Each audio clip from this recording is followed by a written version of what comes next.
अखिल स्वामी sir, आप तो खैर बिहार आपका जाना आना पता नहीं रहता है कि नहीं रहता है, कब अगली बार जाएंगे, कच्चे मकान देखने को वहां मिलेंगे नहीं, पूरे बिहार में सारे मकान पक्के हो गए, वो तो ठीक है। लेकिन मोदी जी, आज जंगल राज की बात अगर हम करें, पिछले कुछ समय से, जैसा मैंने कल डेटा दिया था कि करीब जो है सैकड़ों हत्याएं अब तक हो चुकी हैं कुछ ही दिनों में वहां पर। तो आज उस जंगल राज का जिक्र करेंगे कि नहीं करेंगे, या फिर विशेष पैकेज में जंगल राज बिक जाएगा, खत्म हो जाएगा, छुप जाएगा? जय संविधान। देखिए राम प्रकाश जी, मैं बिहार तो बहुत ज्यादा नहीं जाता हूं, लेकिन दिल्ली बहुत ज्यादा जाता हूं और फरीदाबाद और गुड़गांव बहुत ज्यादा जाता हूं। मुझे नहीं पता मोतिहारी में कितने पक्के मकान बने हैं, लेकिन हाँ इतना जरूर मैंने देखा है, मैंने लोगों को दिल्ली के अंदर बिलखते हुए देखा है, रोते हुए देखा है, सड़क पे घूमते हुए देखा है, बेसहारा कूड़े के ढेर में अपने सामान को ढूंढते हुए देखा है।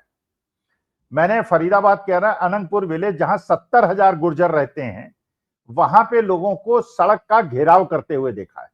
नेहरू कॉलोनी में देखा है, मेवला महाराजपुर में देखा है।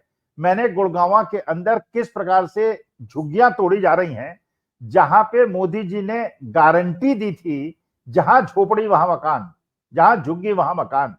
तो ये तो देखिए, मैं बिहार तो नहीं जा पाया, लेकिन जो मेरे आसपास है उससे देख के मुझे अंदाजा हो रहा होगा कि बिहार के अंदर क्या हो रहा होगा। देखिए एक चीज और है जो सूत्र बता रहे हैं, क्योंकि आजकल चुनाव आयोग के भी सूत्र हैं, मेरे भी सूत्र हैं।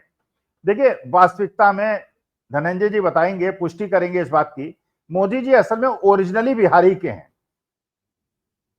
असल में एक बार बिहार में बाढ़ आ गई थी बहुत तेज, तो बाढ़ से वो बहते हुए बिहार से गुजरात चले गए। अब कोई मुझसे ये ना पूछे कि भैया ऐसी कौन सी बाढ़ कोसी की, गंडक की है जिसमें बिहार से आदमी गुजरात पहुंच जाता है। भाई अगर गुरु नानक, कबीरदास और तुलसीदास एक साथ बैठ के मंत्रणा कर सकते हैं, तो एक बाढ़ में बिहार से वो गुजरात क्यों नहीं पहुंच सकते? तो देखिए मोदी जी का जो हिसाब किताब है आज के तारीख में। सर माफ कीजिएगा, रोक रहा हूँ, वो मगरमच्छ का जो बच्चा मोदी जी लाए थे, उसकी पीठ पर सवारी करके भी तो पहुंच सकते हैं। नहीं, वो तो सावरकर जो है बाल नरेंद्र में उन्होंने जिक्र किया है कि मगरमच्छ का बच्चा वो पकड़ के लाए थे। नहीं, वो तो सावरकर जो थे वो तो पक्षी में बैठ के जेल से घूमने निकल जाया करते थे। हाँ। तो इसके लिए मगरमच्छ की क्या जरूरत है, वो तो चिड़िया से भी जा सकते हैं। अच्छा, ये आप लोगों ने, राम प्रकाश जी, गलत आप कोट करते हैं, आप लोगों ने गलत सुन लिया था। उन्होंने काशी को, क्योंकि जहां मेरी पढ़ाई हुई है, जो मेरे अभी भी मानस के अंदर काशी बसा हुआ है, वो उन्होंने क्योटो नहीं कहा था, उन्होंने वेनिस कहा था।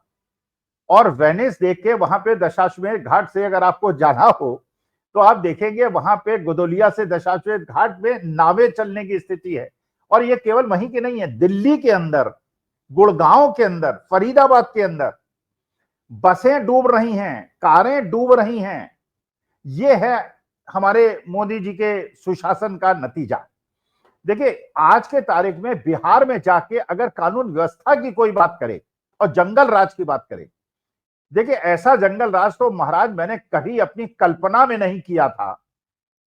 पटना के सबसे प्रतिष्ठित हॉस्पिटल, जहां पे अगर हम लोग भी जाएं, अगर किसी से परिचित से मिलने, तो इतने मोटे मोटे बाउंसर्स खड़े होते हैं, वो हमारी तलाशी लेते हैं, कहीं खाना तो नहीं ले जा रहे, कैंटीन से खाना जरूरी है, और धक्के देके बाहर निकालते हैं लोगों को। वहां पे सारी व्यवस्था होने के बावजूद वहां पे आते हैं क्रिमिनल्स, सेकंड फ्लोर तक चढ़ते हैं, मारते हैं और मोटरसाइकिल से बाहर जाते हैं।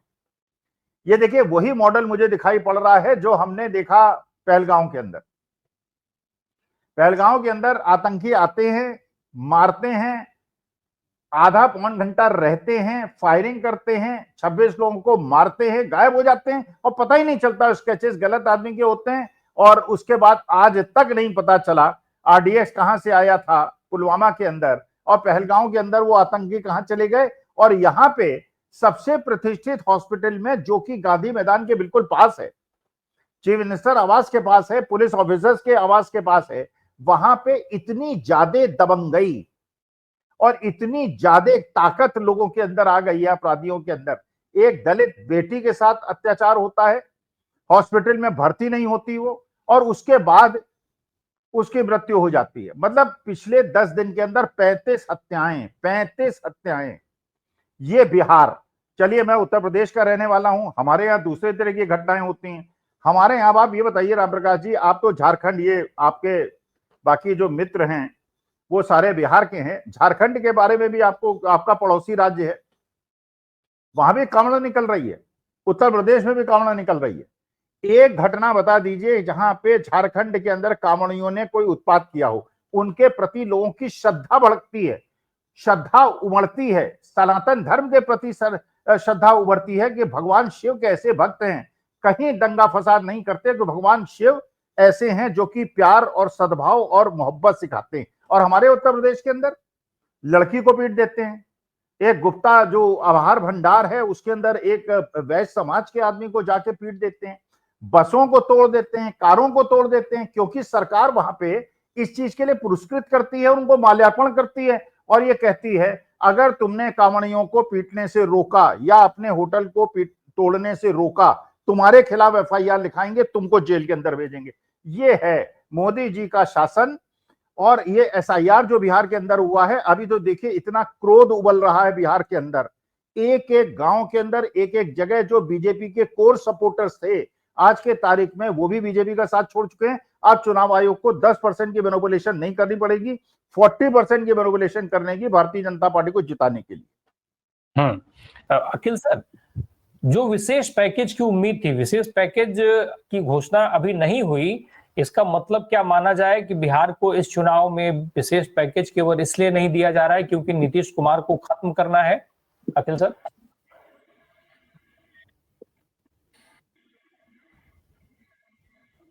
देखिए राम प्रकाश जी, चाहे विशेष पैकेज हो, चाहे कोई डेवलपमेंट प्लान हो, असली मुद्दा यह है कि ये कोई अपनी जेब से नहीं देता है। क्या मुफ्त चीज है कि 125 यूनिट आप फ्री दे देंगे?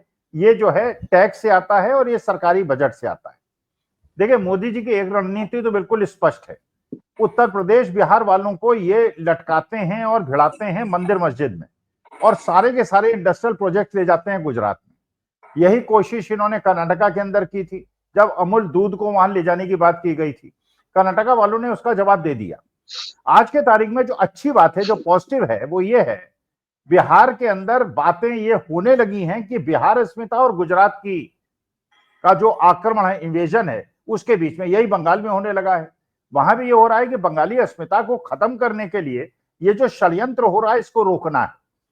देखिए असली मुद्दा यह है कि पिछले 5 साल से, चलिए जब से भी आपने सत्ता में आए, भारतीय जनता पार्टी और जेडीयू वाले आए, आपने एंड मूवमेंट पर क्यों रोका? देखिए हम ये देखते हैं कि आपने किया क्या। जो हमने देखा, रेखा गुप्ता को 4 महीने के अंदर दिल्ली में करते हुए देखा, आपने बस सेवा में कंडीशंस लगा दी। आपने महाराष्ट्र में कहा था कि 2,500 रुपए मिलेंगे, दिल्ली में कहा था 2,500 रुपए मिलेंगे। अब 2,500 रुपए देने के बजाय आपने लोगों की झुग्गियां तोड़नी शुरू कर दी।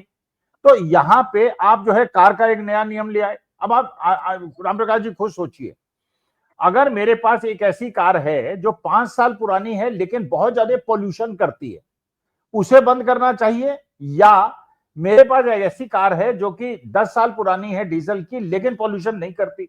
अब ये कौन सा क्राइटेरिया हो गया डेट ऑफ मैन्युफैक्चर से? भाई अगर मैं मेंटेन करूंगा, अगर उसकी सर्विसिंग कराता रहूंगा, उसे पॉल्यूशन नहीं होगा। तो इन्होंने पूरी तरह से, अब आप ये सोचिए जिसके पास भी कार है, और ये ओला उबर वालों के बारे में सोचिए, 3 व्हीलर वालों के बारे में सोचिए, जो स्कूटर हैं, मोटरसाइकिल है, उनके बारे में सोचिए। तो इसका मतलब यह है कि अगर बिहार में भारतीय जनता पार्टी की सरकार बन गई तो वहां भी झुग्गियां टूटेंगी।